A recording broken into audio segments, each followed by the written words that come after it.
Une de mes pires peurs dans la vie, c'est, on va dire ça, c'est vraiment d'être vulnérable. C'est d'être vulnérable. J'apprends beaucoup sur le chemin de la vulnérabilité parce qu'à une époque, j'ai compris qu'il fallait que je parle et que j'exprime ce que j'avais à l'intérieur de moi. Quand les choses me dérangent, même si je connais pas les gens, faut que je m'exprime en fait. Et donc, quand tu t'exprimes ta vérité, tu dis ce qui te dérange, et ça peut être très bien reçu, comme ça peut ne pas l'être. Et donc, j'ai commencé à parler comme ça à tout le monde.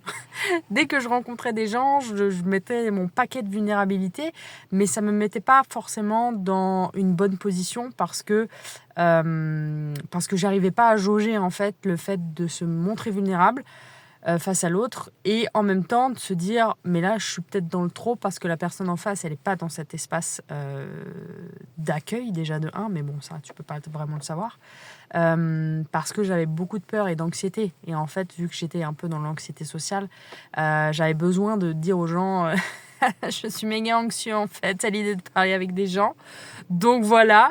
Et une fois il m'est arrivé un truc, c'est qu'on était au Portugal. J'étais au Portugal dans un Airbnb. En fait, c'était une sorte de colocation autogérée. Et du coup, il y avait plusieurs personnes dans la coloc. Et donc, ils ont fait une soirée une fois. Et j'esquivais vraiment, j'étais là vraiment dans la fuite de fuir des groupes de gens qui se rassemblent. En plus, en parlant anglais, laisse tomber.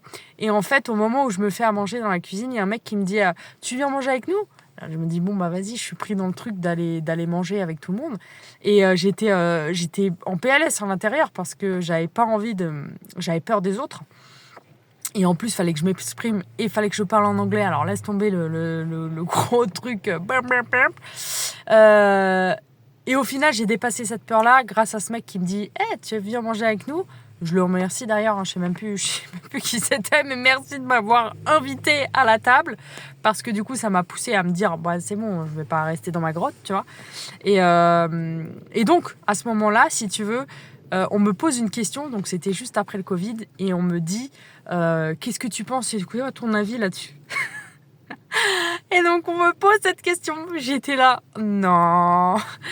Bon, je pense que tu sais, si tu vois de quoi je vais parler, si t'as un peu ce truc de voilà, tout le monde te regarde, c'est à toi de parler, vas-y. Et en anglais en plus, vas-y mec. Et donc vu que j'étais en mode anxiété sociale, j'étais un peu paumée par rapport à ça. Et qu'est-ce que j'ai fait ? J'ai parlé en anglais et je leur ai dit non, et je tremblais et tout, carrément. C'était vraiment la peur de parler en public. Et c'est ça, on y rejoint encore, mais c'est un truc de fou quand même. Hein. Genre, il y avait 6-7 personnes et j'avais cette peur de parler devant tout le monde. Et je l'ai fait et je leur ai dit. Écoutez, en fait, là, je suis un peu anxieux. Genre, ils sont rien dû capter. Ils ont dit, mais d'accord. Non, mais sérieux, j'étais là, je suis un peu anxieux. Il s'est passé comme une lettre à la poste. Genre, il n'y a eu aucune réaction en plus de quoi que ce soit. Enfin, bref. Et donc, du coup, après, ça m'a libérée. En fait, le fait d'exprimer quand t'es pas bien, quand t'as peur, en fait, le fait d'exprimer tes émotions à l'intérieur de toi, ça te libère. Donc, le fait de dire que ouais, je suis stressée, ouais, je suis anxieux, ouais, je suis ceci, ouais, je suis cela, ouais, vas-y, dis-le en fait. Ça va justement te permettre de libérer en fait ce que souvent on a envie de cacher. Donc voilà.